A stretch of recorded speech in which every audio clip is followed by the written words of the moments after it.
L'affaire Yoni Palmier commence le 27 novembre 2011 par la découverte du corps d'une femme à Juvisy-sur-Orge, abattue dans son parking, 7 balles dont une dans la tête.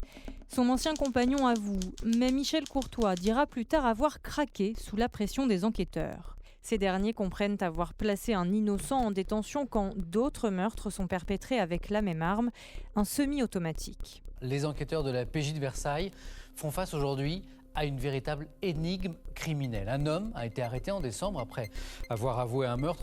Problème, la même arme a continué de tuer ensuite par 2 fois. Dans le même parking, l'homme qui avait découvert la première victime est trouvé mort à son tour, tué d'une balle dans la tête.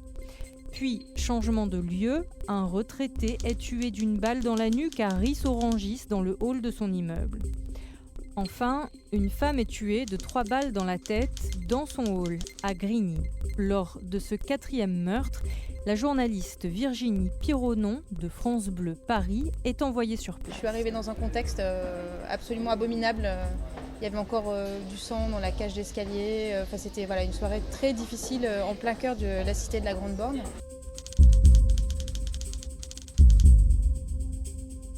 Au moment du 4e meurtre en Essonne, au mois d'avril 2012, il y a une véritable psychose en Essonne. Il y a plus de 900 policiers et gendarmes mobilisés. Il y a une surveillance aérienne de la Nationale 7. Je me rappelle avoir fait des reportages avec la police. On cherchait un homme à moto. Il s'agissait d'une Suzuki bleue et blanche. Et dans ce qui revenait dans les témoignages, les gens disaient, ceux qui avaient pu apercevoir le tireur, c'était le blanc de ses yeux qui ressortait sous son casque de moto. Il était toujours casqué. Et donc on parlait toujours du blanc de ses yeux. Et en fait, après, il s'avéra qu'effectivement sa peau était noire, ce qui faisait ressortir son regard. Moi, j'avais peur en conduisant dans l'Essonne, j'avais peur des hommes à moto. Et encore, ça me reste des fois. Quand je vois des hommes à moto passer, j'ai toujours un petit... Vraiment, voilà, il pouvait continuer et il allait continuer, quoi, c'était sûr. Et dans son profil psychologique, il a tout du tueur en série, vraiment. C'est un psychopathe. Une centaine d'enquêteurs cherchent désormais un tueur en série. Un garagiste va les mettre sur la piste. Il a eu la visite d'un homme qui lui a formulé une demande étrange. Installer un rail sur le toit de sa voiture sans permis pour y mettre une moto.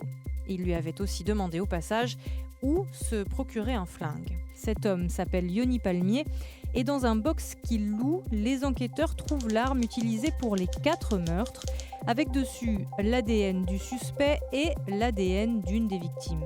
Yoni Palmier a été interpellé 10 jours après le dernier meurtre. Dans le procès, il desserre pas la mâchoire. C'est jamais moi, il reporte toujours à plus tard, il veut jamais s'expliquer.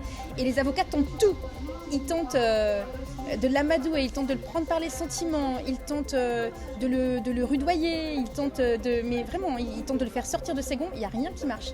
Malgré ces dénégations, Yoni Palmier est condamné à la réclusion à perpétuité assortie d'une période de sûreté de 22 ans, la peine maximale prévue par le Code pénal.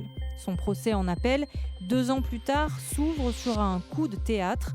Yoni Palmier reconnaît tout de suite avoir commis les 4 assassinats. La peine, prononcée en première instance, est confirmée.